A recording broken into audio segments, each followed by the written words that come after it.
and start sharing our slides. And I'd like to welcome everyone who has joined us today for the CHaSS virtual tour of People and Culture programs. So today we'll be going over some of our popular programs within the College of Humanities and Social Sciences. And you'll have the chance to hear from our department representatives and our advisors for areas that we've selected to cover today. And of course, at the end, you'll have the chance to see contact information for all of those folks. So if you are thinking of questions that you want to reach out and ask them personally, you'll have the chance to do that. But you also have the opportunity to participate today by using the Q&A feature. The Q&A feature will allow you to ask questions during our talk today, and we will do our best to get to each of those during each of the relevant sessions. My name is Andrea DeHaan. I'm the Outreach Coordinator for the College of Humanities and Social Sciences, and I'd like to welcome you today. I'm going to go to the next slide and talk to you briefly about the agenda, just so that everyone knows how things are going to work. So today we're going to start with an overview. You'll be hearing from me and our Director of Advising, Tom Lilligren. We'll tell you a few key things to know about the college itself. And then we'll be moving into our breakout sessions where we will move from one to the other, but we'll focus during the times shown here in the agenda on specific areas of the college. So we'll be starting at 11:45 with a brief overview of our Anthropology and Sociology programs. Then we'll be looking at Literature and American Studies starting at approximately 11:55. Then we'll be moving on to Global Communication and Languages at 12:05 and concluding with Religious Studies and Classics at 12:15. We do have 4 groups with us today, so we're going to limit each of our presenters during those breakout sessions to 10 minutes. They will go quickly, but again, you'll have the opportunity to either ask questions while you listen or to follow up with those individuals after this presentation. Also, if you miss anything today or you want to go back and review something, just know that this is being recorded and we will make the recording available afterwards. We also invite everyone listening today, if you want to use the chat feature as opposed to the Q&A feature, and on both of those features, make sure you're selecting everyone from the drop-down menu. If you want to use that chat feature right now to just let us know who you are and where you're listening from, you're welcome to give a first name or not give a name, whatever you'd prefer to do. We'll be the ones who can see it, but we'd love to just know that you're listening, and if there's anything you want to shout out to us, feel free to use that. So with that, I'm going to go to the next slide and turn things over to Tom. Don't worry, we'll be introducing the other presenters as we get to their sessions, so you'll get to know them along the way. But Tom, I'm going to turn things over to you and let you go ahead and tell us a bit about the college itself. Thanks so much, Andrea. So before we dive right into some of our specific people and culture programs, which I know are some of the things that you might be really interested in hearing about today, we also like to introduce you to some of what our college is all about. And the College of Humanities and Social Sciences at Utah State is a really broad college. We have a lot of different programs, and they cover a lot of territory. But what really what they all share is that they're all in some way focusing on what it means to be human, on understanding the human experience. And we look at that from a lot of different lenses. But all of those, we have a shared theme in our college of think, discover, create. And that's something that I think we really put into action in all of our programs. So with that, with our programs, we think big questions. We ask big questions in our degrees. So we ask questions like, we have anthropology and English professors who are asking about how digital culture influences our behavior and trying to understand that today. We have sociologists studying, understanding issues of discrimination. Then we also focus on discovering. So part of it, you're going to be learning a lot about your subjects in your courses as you're taking classes. But you're also going to be learning from people who are actively developing new knowledge in their field. So you'll have a chance to sometimes even participate in that, where you can learn and participate right along with faculty members in some of the research they're doing as they're developing new knowledge, or sometimes as a research assistant or doing research on your own. And lastly, we create. In some of our programs, it might be kind of obvious some of the ways that we create. So we have creative writing programs and journalism programs where students are creating new works of literature and new works in media. But in many of our other programs, creation can look like different things. So a lot of our students across our college are involved in creating, they're entrepreneurs, they create new businesses, create new organizations to advocate for the causes that are important to them. Also, a lot of our programs focus on creating effective relationships. We create ways that people can communicate more effectively and be able to develop more effective relationships to accomplish what they need. So we have two broad categories of classes in our college. So we have the humanities and then social sciences. And the humanities, what kind of these shares is these are looking at kind of understanding the human experiences through these different lenses, from literature and the written word to understanding languages and kind of our shared history and religious experiences and how those help us understand the human experience as well. So all these kind of have somewhat of that focus, but looking at it through a lot of different lenses and interests. In the social sciences, those are looking more at trying to understand why it is that we do what we do. And again, looking at that through different perspectives. So how our culture develops and influences our behavior in areas like anthropology, or in sociology, looking at why society functions the way it does. How does social structures influence us and how we interact? And I should mention too that although we have a number of these social science programs in our college, this isn't all the social sciences at Utah State. There are some other social sciences that are also outside of our college in areas like human development and psychology and economics as well, which can be other social science areas of study. In addition to these majors, we also have a whole lot of different minor and certificate options. And I'm not going to go into a lot of details on these. You can see a number of all the different minors that we have offered, except just to mention that these can be a great way that if you're looking at majoring in something but have other interests that you'd like to explore too, these are a great way to add additional expertise and additional qualifications that can help you kind of specialize by looking at these minors and certificate areas. So we'll talk about these a little bit more probably in some of our breakout sessions where you can find out some of those specific ones and areas that interest you. But those can be great options, both these minors and certificates in our college. But I know something that oftentimes we encourage too is if you're studying in a humanities and social science major, you can look outside of humanities and social science to have a minor that can give you additional skills as well. So now I want to focus a little more on our people and culture programs and some of the reasons why students are interested in studying in these areas. The thing that I hear most often as an advisor who advises a culture program is that they just are interested in learning about other people. They're interested in learning about cultures and learning about other people. And these degrees are great ways to do that. They're a great way to really expand your knowledge of other people and other cultures and of your own culture as you're studying in these areas. But also to be able to communicate effectively across cultures, across different personal differences. So some of that way is through learning and understanding ways to communicate effectively and learning about other cultures. But also I mentioned there, part of it is by learning additional languages. So certainly being able to communicate with someone in their language is a great way to be able to communicate effectively.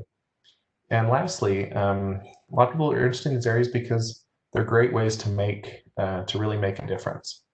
If you have ability to, a strong understanding of culture, of understanding people, of being able to kind of think critically and analyze in those areas, those are great skills that can translate to making a difference in any organization or area that you're interested in.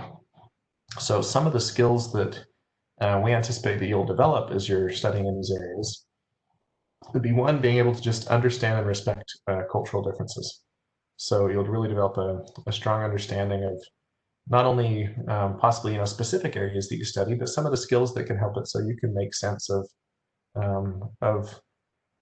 changes as they happen over time, and of understanding cultures maybe you haven't come across before. But more broadly, also how to work well with others. You'll be able to, a lot of these areas that we'll talk about focus on communication skills that can translate to working with anybody, but also the chance to work in the classroom with groups, with projects that are going to give you experience with that too.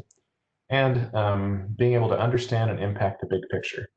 I think with all these programs, you're going to learn how to analyze things effectively so that you can step back from maybe one situation to understanding how things fit together, to put together, and to be able to really kind of make a difference and see how things are connected and impact each other. So the programs that we're going to focus on today are going to be, we have a number of different programs. So from the English department, we have our English program, specifically literature, but they also have other focus areas as well, and American Studies, which is kind of an interdisciplinary program which brings together a lot of different areas in understanding American culture through both the historical and folklore and a lot of different areas. We have communications programs and communication studies and global communication. We have programs through our history department and history and religious studies, as well as classics, which is a program within history as well. Our language programs, we have degrees in Chinese, French, German, Portuguese, and Spanish. And then our programs in the social sciences through our sociology, social work, and anthropology department in anthropology and sociology. So and sociology also includes a criminal justice program. And each of these programs, you'll see you're going to have opportunities. Another thing that's important to us is that you learn by doing. And so you'll see, these are some examples of students in our global communication program taking a civil rights pilgrimage, and actually anthropology students as well, taking a civil rights pilgrimage to the South to visit historical sites, but also meet with current civil rights leaders, learning about the past while also seeing issues today. The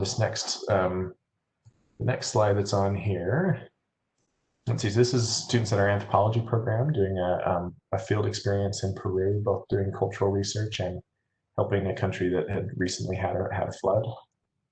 In our English program, we have things like the Digital Folklore Project, which is a great way to analyze the effect, like what the effect of emerging digital culture, and what does that mean? One of the things they do is name the digital trend of the year each year, which always gets some media attention as well.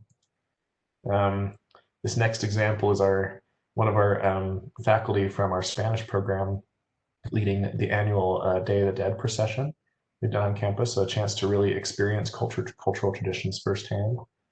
And then this next one is example of one of our history students who built a working medieval trebuchet, and during 2 years has kind of reworked that and helped to educate people on how that works. So really experiential history. So seeing, which, history doesn't necessarily train a lot on engineering concepts, but he's managed to really step outside of one discipline in order to gain a greater understanding of the historical context of something as well, and to train others on that as well.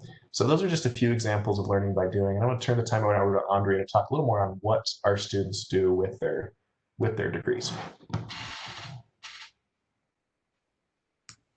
Thank you, Tom. So traditionally, when we're thinking about going to college and deciding on a major, often students and parents have thought about this idea that, you choose a major and that major takes you to a specific career.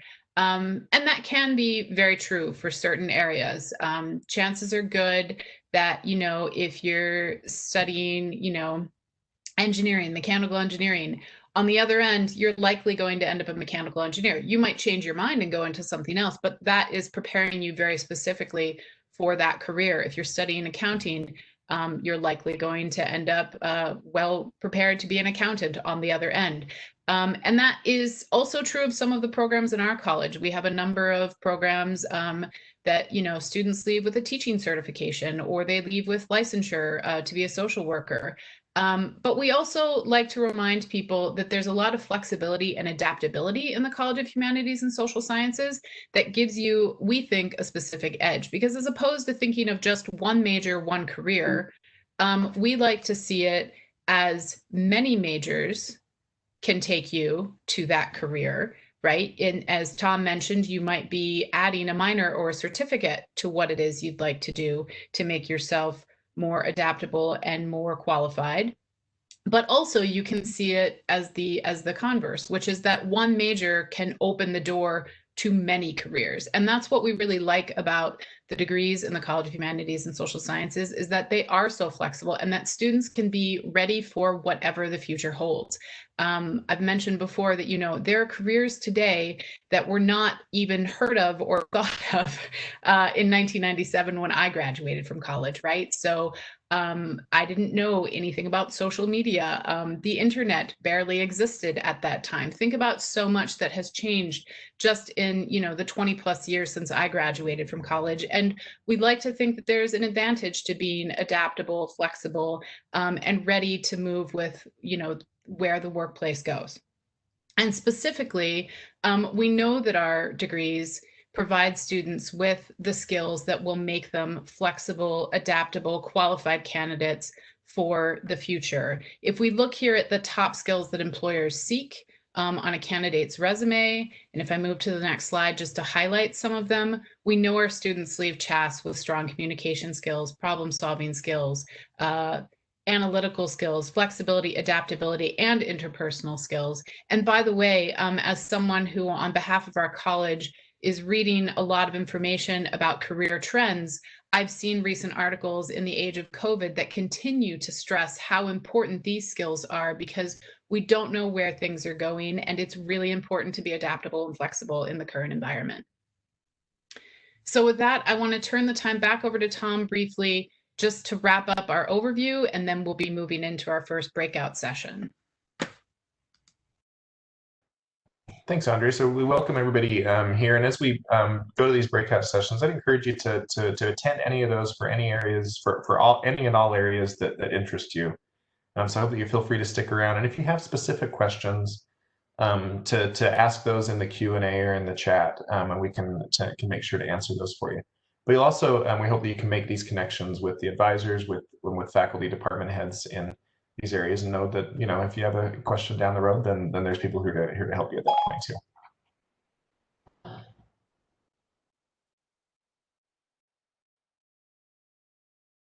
And also, yeah, one follow-up is you can schedule an appointment with an advisor in any of the areas that interest you on this link as well, at chassadvising.usu.edu. You'll have a chance to meet with a number of advisors today for these areas, but we're happy to schedule a follow-up to be able to meet with you individually as well also. Wonderful. Thank you, Tom. So I'll just very quickly remind everyone of the agenda before I go to the next slide. To our listeners, we're running about 5 minutes behind, so presenters know I am going to give you your full 10 minutes, but just know we are starting about 5 minutes behind. But we are going to be starting with anthropology and sociology. And so we're going to have Peggy Petrozelka joining us, professor in the sociology program, Megan Sills, a staff assistant in the anthropology program, and Tom, who's been speaking with us during the overview. Tom Lilligren is the advisor for anthropology. So he's also going to sit in on that conversation. So I'm going to go to the next slide and mute myself and let you guys tell us about these programs.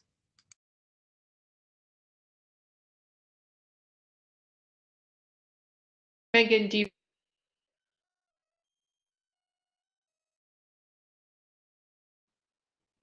Peg, you can take it away if you want to. Okay, sure. I'll start in. Hi, everybody. I'm Peg Petrozelka. I'm as Andrea said, and thanks, Andrea, I'm a professor of sociology, and I'm the sociology program director. And Tom worded what sociology does perfectly. We look at, as sociologists, we look at why society functions the way it does.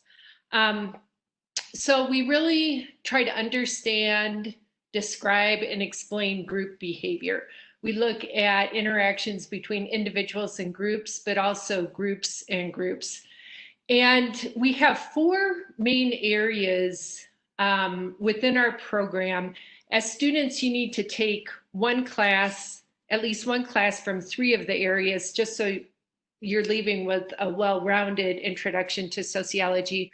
But then you can also focus in on one of the areas if one of them strikes your interest more than the others. And the 4 areas, the first one is crime and deviance. And so we focus on topics like juvenile delinquency, crime, mental illness, criminal justice, and So now with what we're all going through, one of the main areas of focus that's going to be in the classroom and in our research is the role of police in our society, given what's been occurring in the United States in the last few months, or at least what has raised our awareness about the police in the last few months. Our second area is social inequality, and we focus there on all types of inequality: race, gender,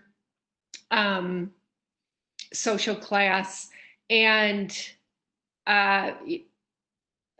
looking at social inequality is at the core of sociology, and it's really important. And we can just look to the virus again to help see why, because we know that certain groups in society are being impacted much more detrimentally than others. And so trying to understand why it is that the marginalized groups in our society are being impacted so much more difficult, and how to resolve that, how to ensure that that doesn't continue. Our third area is people, place, and change. And in that area, we look at globalization and development, we look at community, we look at the environment and natural resources, sociology of the environment and natural resources. And so current research on that area, and actually research I'm involved in, is what do I do now that the communities that I was interviewing in that are very heavily involved in fracking, hydraulic fracturing, oil and gas drilling, that's probably not going to continue. So what are the impacts on those communities that relied on it as an economic development? And then our last area is social health and well-being. And we know that right now, it's not just physical health that's being impacted, but it's very much mental health being impacted too. And so in our social health and well-being, we have a lot of our demography classes, and that's the area or that's the focus of that area. I wanted to point out, we did just get official approval. We now have an online major, and we also have what we call a CJ emphasis in the sociology major. So you can get the traditional sociology major, or you can go the criminal justice emphasis route in the sociology major. We have a minor, as was seen in the slides too. And one of the things we do well is we offer a lot of undergraduate research opportunities. Our faculty are very much involved with undergraduates in research. And so I just wanted to throw that out there too, as that's something I think we do exceptionally well in our program. So Megan, I'll turn it over to you. Hi everyone, I'm Megan. I'm the staff assistant for Anthropology. As Tom talked about a little bit before, I know he was giving you a little bit of a definition for anthropology, but an official one. Anthropology is the study of all cultures across space and time. Typically, they determine how people of the world are similar and different, and they may explore issues such as health, care, human rights, law, industry, development, and global population. Some of you might wonder, how do you know if anthropology is the right major? And some people think, well, I like Indiana Jones, so that's the right major. And that's okay too, but typically, qualities that we find in our anthropology students are open-mindedness, inquisitiveness, patience. Something else, though, is can you deal with not ever having a complete set of data? When you're working in the field in archaeology, you're not ever going to have a complete picture. And is that something that you can handle? And that's an important trait. Moving on, we have 3 tracks that you can major in anthropology. We have cultural anthropology, biological anthropology, and archaeology. So what exactly is cultural anthropology? Cultural anthropology addresses broad questions about what it means to be human in contemporary societies and cultures, as well as those of the recent past. Cultural anthropologists systematically explore topics such as technology and material culture, social organization, economies, political and legal systems, language, ideologies, and religions, health and illness, and social change. We have many, many courses in cultural anthropology, but just a few examples are anthropology of religion, ethnographic methods, and peoples of the contemporary world. And anthropology typically tends to be a very interdisciplinary field. So we might have classes in religious studies or linguistics. You might have a class that overlaps in biology or in geology. So you're going to wear many hats as an anthropologist.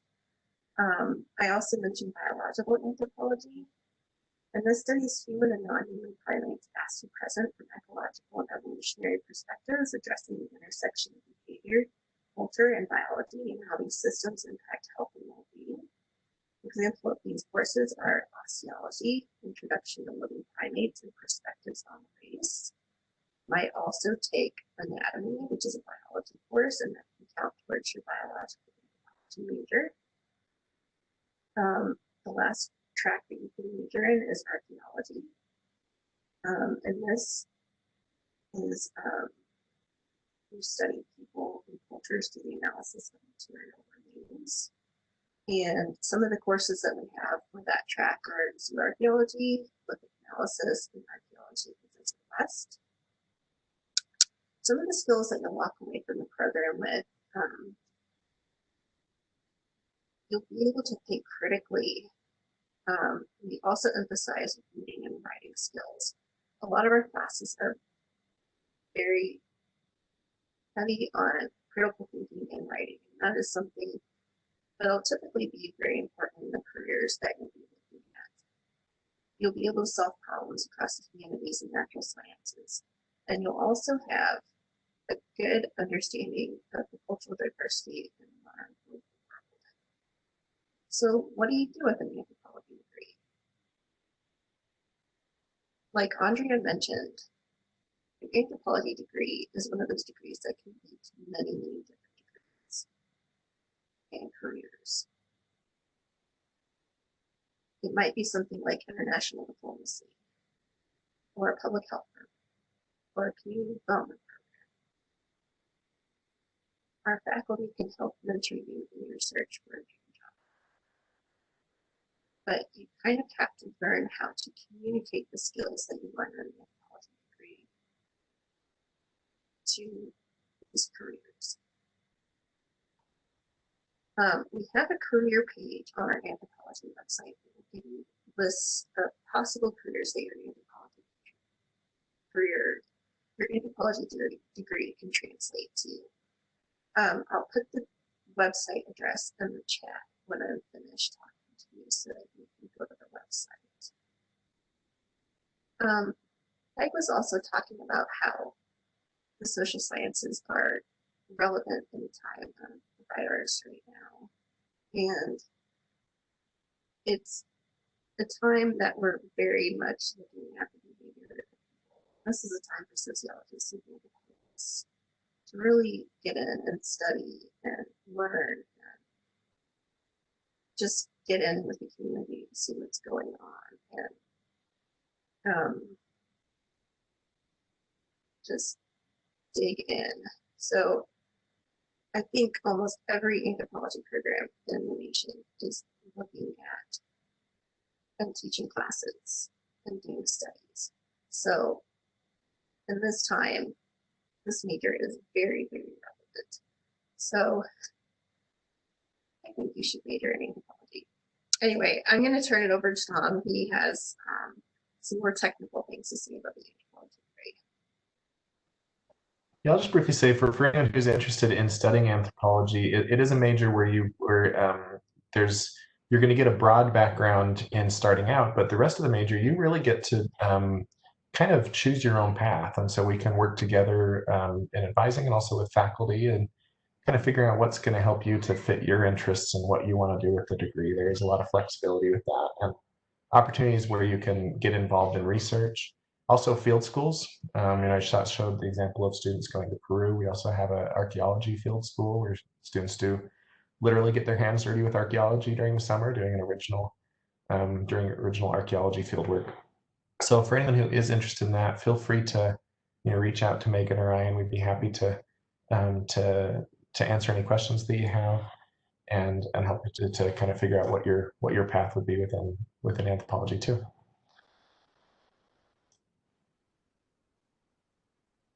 Excellent. Thank you, Tom. For the interest of time, I am going to move to our next breakout session. But again, if you have questions for Peggy or for Megan or for Tom, for anyone who spoke to the areas of sociology and anthropology, just know you will have access to their email information at the conclusion of our presentation today, and you can follow up with anyone directly with specific questions.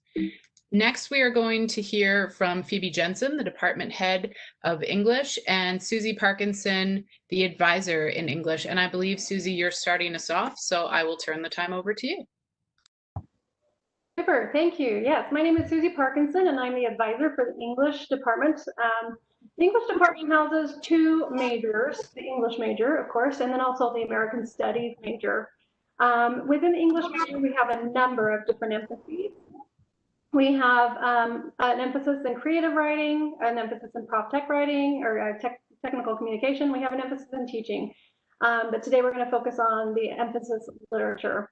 So I'm going to start with American Studies. The American Studies program is a multidisciplinary program. It happens to be housed in the English department, but it really involves classes from all over the college and even outside of the college. It starts with two core classes. There's an Intro to American Studies course, English 2630, and then there's also an Intro to Ethnic Studies. And then from there, students complete 5 classes, 1 class in each of 5 different foundation areas. And those foundation areas involve an intro or more advanced class in American history or American politics, 1 class in American folklore or literature, 1 class in American arts, media studies and communications, and 1 class in American environmental studies, 1 class in American anthropology or sociology, the social sciences in general. As students are completing those foundation classes, they start defining on their own and with my help a focus area. The focus area is completely student directed as far as what they want the focus area to entail. So it's 15 credits of upper division coursework. Sometimes students will go back and they will say, I really just want to focus on the American history. Sometimes they want to just focus on American literature, like an area within one of those foundation areas. Sometimes a student will come in and say, I'm looking at a particular theme. I want to look at women's issues, and that might be, or gender issues, and that might be within history and literature and social sciences and media studies. But they have the central theme of women and gender issues. Sometimes they come up with a theme that is tied to a particular time period, or maybe something that they want to do with their degree. For an example, sometimes students want to go on and work in museums. They might come up with a theme that's a little bit more museum oriented, or work in nonprofits, work in law. So it just kind of depends on what students want to do. As they are defining and completing courses in their focus area, they also look for an internship that is tied to their focus area, and they complete a 3-credit internship, and then they complete a capstone course. It's a great program for somebody who wants to study a particular issue within the Americas, both North and South America. We're looking at both continents, and just kind of do something that's a little bit more self-directed within a plan for after graduation, be that career or for additional education. Okay, so that's American Studies. The other program that we're focusing on today is literature for the English major. The literature program is really designed for students to study literature, to read, but also look at the human experience and the context. How was this literature created? What were the major influences? The English department has a core that is required of every student in the English major. The core involves a diversity course. The department feels strongly that students should take a class that teaches about diversity issues and how that relates to English studies in particular, be that through writing or literature or teaching or linguistics. And so students need to take 1 class that is a diversity approved class, and then they complete a core where they are required to take a course that teaches about cultures within English studies and primarily introduces students to folklore and to American studies and to cultural studies within English. And the students take a core writing class, an intro to professional writing or creative writing. So even though you're going to study literature, you still get a little exposure to the other areas as well. And then an intro, the last core class is an intro to lit analysis. And this is a course that introduces students to basic literary response, how to write specifically, how to write a critical response paper, which is pretty important for students in the literature program because you're going to need to know how to do that in your upper division literature classes. In the upper division literature classes, students take 3 courses from the lit histories area. The lit histories, first off, are broken into geographic region, although you can choose which regions you want to study. There are British courses, American courses, world courses, and multicultural American courses. Each course covers roughly a 100-year time period. It's not always exact, but they're looking at the major themes in literature, the key authors that were writing works, maybe some of the major works. They're also looking at the historical context, what was going on during the time period that this literature was being produced that may have been impacting the themes and the content of literature, what was going on politically or socially or culturally that impacted the literature, and how it was received. Students are required to take additional courses that involve major author studies. Again, primarily these courses are looking at one specific author. Sometimes they'll involve multiple authors, like in the case of siblings, the Bronte sisters or something like that. But typically it's one specific author, and we're looking at who was this person as an individual? How did their personal experience impact their writing? How did their cultural experience or their societal experience impact their writing and their content? And how did their writing evolve over time? You'll take courses in genre studies. It does something similar. We're looking at microgenres or subgenres. So definitely not all things fiction or poetry, but looking at major subgenres and looking again at the key authors that were involved in this style of writing, creating the style of writing, their major influences, and how that genre evolved over time. And then we have some special topics courses that students complete. They can take courses that have themed topics, race and ethnicity in literature, sex and gender in literature, multimedia literature, and they can also take courses in contemporary literature, and then we have a very broad special topics course. Students take an English electives along with these literature classes. Those English electives can be more literature. They can also be courses from creative writing or professional tech writing, so students can get a variety from the English department. The main skill sets that students are picking up through the study of literature is one, they're fine-tuning their ability to read deeply. It's important to have the ability to read deeply, to enjoy that. It can enhance the way you approach your job. They're going to learn how to write effectively. Having taught classes that were not for the English department, but attracted students from a variety of disciplines, it was always a bit of a relief to read the papers that were written by the English majors, because they were definitely a little bit better. So definitely going to learn how to read or write papers.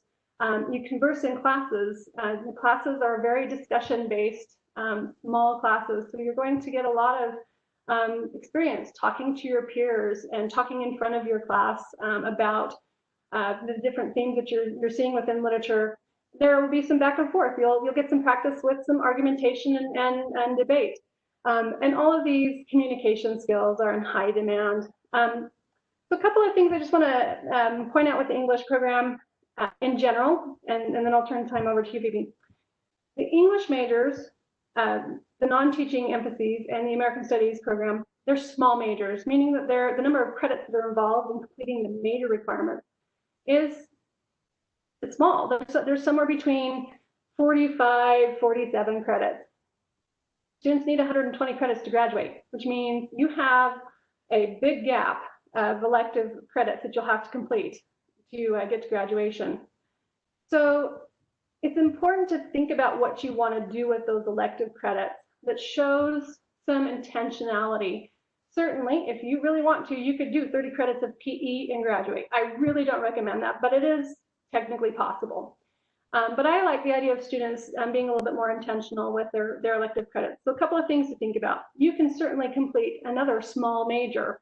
Small majors meaning that they have few credits involved. Small majors in our college involve things like a major in journalism or sociology, a major in history. You could combine those with English. You could certainly do a minor in another area. Minors range, every department is a little bit different, but most minors sit about 18 credits or so. Some are a little bit larger, some are a little smaller. So if you plan carefully, you might be able to do 2 minors. You can do a study abroad. Literature is taught all over the world. In fact, well, it's taught in English in Great Britain. You can go to Leicester University and learn about Shakespeare in England. Why not? So think about doing a study abroad. You can certainly study foreign language and earn a Bachelor of Arts degree with the English major. So think about what you want to do with your electives that make them useful and intentional. Some ways to get involved with the English department include working in the Writing Center. The Writing Center is a place where students in English 1010 and 2010 primarily go to get assistance with their writing projects, although they do also help some English majors with some of their writing assignments and writing prompts. Students can get involved with the Sigma Tau Delta, the Honor Society for the English department. It's a great opportunity for leadership, organizing some events. There are clubs that are more related or more connected to creative writing or technical writing or folklore. They are not exclusive. You can certainly join those clubs with any major. There are opportunities for research as well. So it's a great department to get involved and dig in and enjoy your studies. Phoebe, I'll turn it over to you.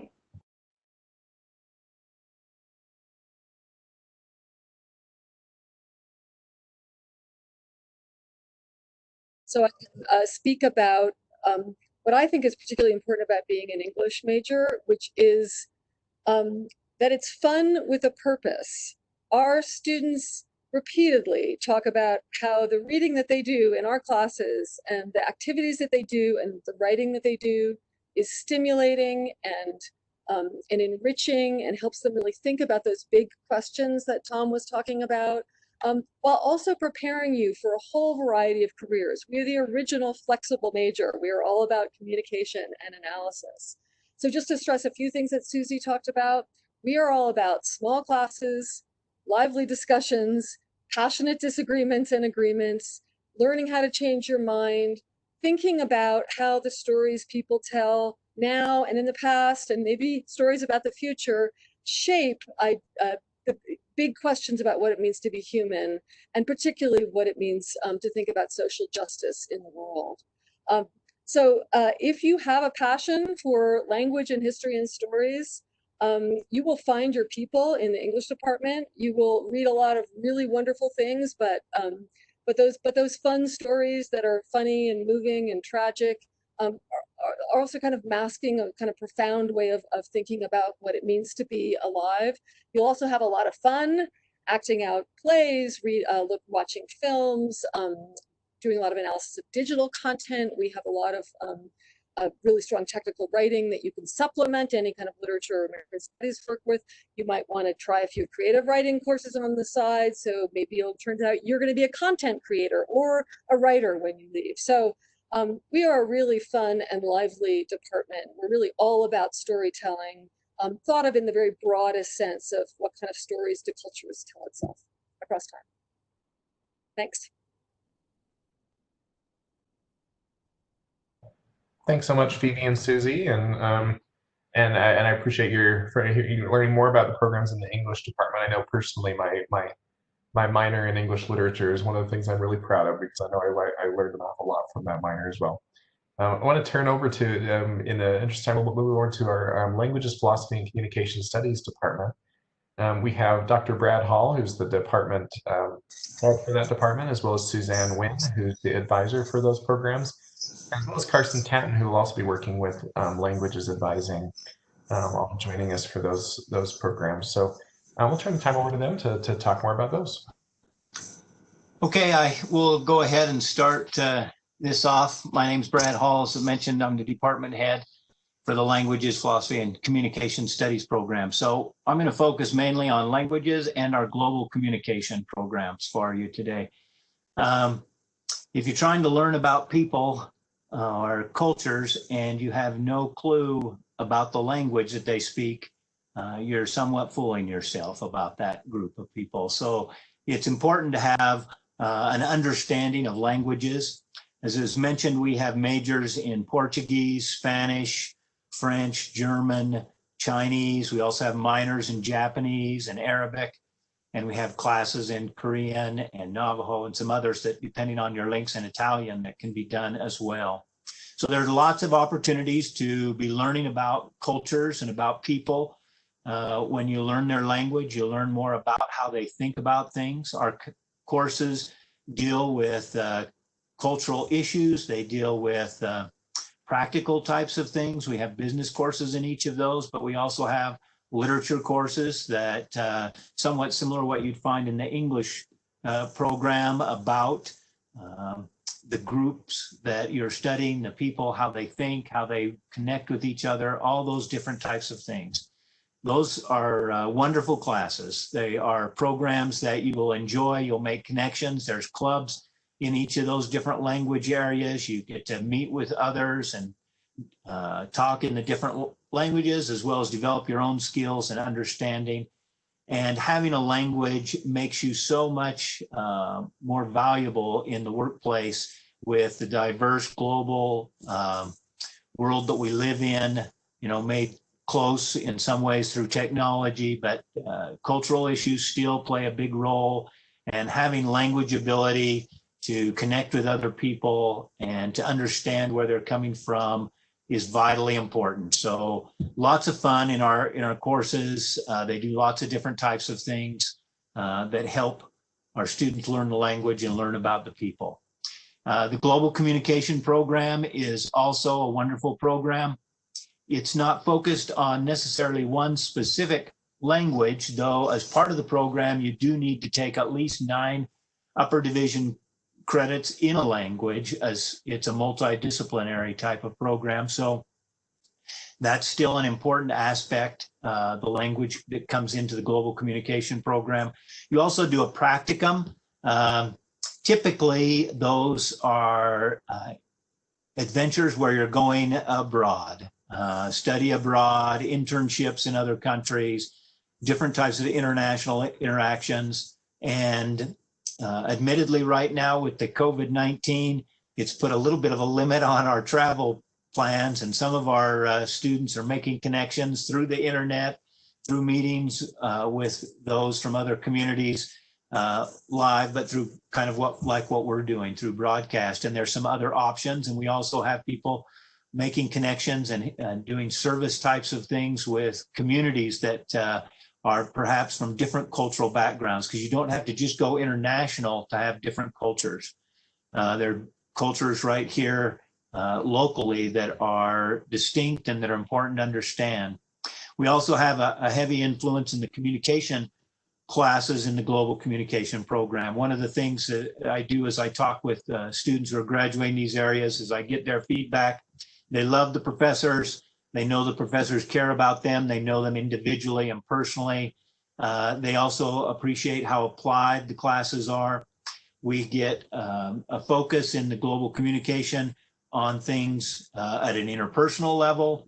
It can be simple little things like here in the United States, you might ask somebody, how are you doing? But you know that it's just a casual, quick conversation that you just say good and go on. You're not expecting a health report or something else. Well, in some parts of Korea, for example, they have a similar type of thing, but it's asked, where are you going? And I know I've had students who have talked about their confusion at first until they get used to knowing that this is how they're connecting in the same way that here in the United States, we use certain things without thinking about it. Learning some of these cultural differences, learning how to work in an organization. We have an organizational communication area, public discourse, how things get framed in the media. When you see the headlines, what's really going on, how to learn about that and how to study that and figure out and make sense of so many different competing headlines out there in the larger global sense. There's a lot of courses that are going to help you understand and make sense of that and be able to make your own decisions and kind of empower you to be a great global citizen and one who understands what's going on. And again, there are lots of different job opportunities. We've had people create export-import companies, work for large international, national corporations to help them in translations or in other types of work, training, HR. There's a wide variety of things you can do with the major. It's a unique major in many ways. There are not a lot of programs that have one is the way that we have with the global communication program here. But I want to give a moment to Suzanne and perhaps Carson if they wanted to just add something to that. But I think whether it's the global communication program and learning to connect with people who are culturally different and those little communication practices that a lot of times we don't think of, the values that we hold, or whether it be one of the language majors and the background and information that come from that, you will find that a great place and you'll enjoy it working with people who are like, who also have an interest in those types of things with you. So Suzanne or Carson? Hi, I'll just say something for a minute. One thing that students that take these classes really, really enjoy them, and they just feel very fulfilled with applying them if their experience with their experiences they've had in, you know, previous places. A lot of these students come in from having immersion in another culture, and so they just really grab it and just enjoy all the things they're learning. They knew some of this stuff, but now they know why. So languages is amazing because students just love having a connection with another part of the world, and learning languages is a great way to develop your skills, because they want those kinds of skills in the workplace. So we are happy to help you develop a plan, and so you can take the classes and finish your major in a great way. Carson? And the only thing that I would really have to add is learning a language is just fun. The connections that you're going to make with other people learning another language is going to be something that you'll carry your entire life. And as Brad and Suzanne mentioned, having language skills will enhance your resume tenfold. I can't even tell you for my own personal experience, doing Spanish in college as just a part-time thing has helped me get jobs, get promotions, and also provided opportunities, just having that basic ability to communicate. And a lot of people are afraid to learn another language, and that's okay. Whether you're a beginner or you have more advanced experience, there's a spot for you, and we can find you and get you started in a spot that will help you progress. And Suzanne and I are just excited to work with you, and yeah, come meet with us. Let's talk about it. Excellent. Thank you so much, Brad and Suzanne and Carson, for telling us about languages and global communication in that department. We really appreciate it. And I echo your sentiments, Carson. I was a double major, and one of my majors was German, and I'm incredibly thankful for having learned another language. So we appreciate everyone's patience today. We know we're running a bit behind schedule, so let's move directly. We'll keep Carson here, and we'll invite Francis Titchener, distinguished professor from the history department, to come speak with us a bit about the history department and specifically about classics and religious studies programs. Hi, folks. As you heard, I am the director of the Classics program. I'm representing the Department of History, which houses the programs in religious studies and classics. I'm not going to be too specific. You should have lots of website references, places to go and get the details. You'll hear a lot more about the History Department on July 1 and history teaching on July 15. But I thought I would take the opportunity to point out that the history major in many ways unites people and culture. Today's focus, or in the plural, foci, focus is the Latin word for hearth or fireplace, which used to be the, well, focus of the household. Right now, during the pandemic, one of our most important tasks is generating and interpreting data. Some data, like you heard from our colleagues in Soch, are numerical or statistical. Other data must be generated and interpreted using methods like contact tracing, or as we call it, historical research. Students in the religious studies and classics programs share the need for good written and verbal communication skills, and their classes demand a high level of effort and a willingness to try and to try again. Religious studies students in particular develop skills in collaboration and problem solving, even more critical these days than before. This fall, you might have seen both the introductory and capstone courses offered in interfaith leadership. Religious studies students take at least one course from 3 different traditions as they learn how to have those difficult conversations. Classics students specialize in close analysis of text and tradition, deploying their language skills, for instance, in search of support in their contemporary texts for the current suggestion that volcanic activity in the Aleutian Islands hastened the fall of the Roman Republic. This fall, Classics is offering an advanced course in The Persians, an ancient Greek play about imperialistic aggression, xenophobia, and class prejudice. Advanced Latin will focus on Hannibal's invasion of Italy, addressing themes like personality cult, unreliable tradition, fake news, and military strategy. And in case you think that ancient languages do not have applicability to the modern world, if you think Latin is a dead language, first it kills the Romans, the existence of the Latin lab might change your mind.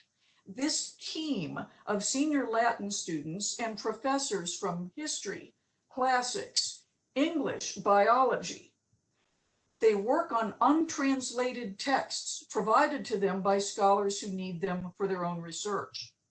The visiting scholar provides the context, the Latin lab students provide the grammar. A recent example is An Attraction to Horror, Understanding the Theatrum Crudelitatum Hereticorum Nostri Temporis, about torture and religious martyrdom.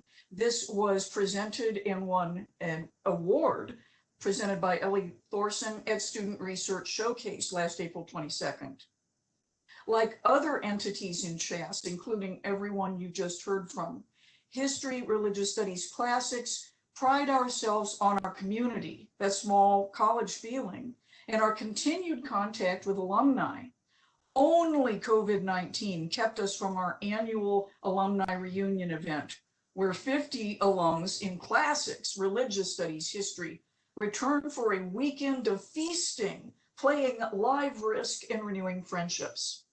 As the modern world becomes less recognizable to us than ever, we look to the prologue of the past, not for answers, but for questions. Asking the right questions is more important now than ever. Thank you for listening, and I'll hand off to Carson for comment.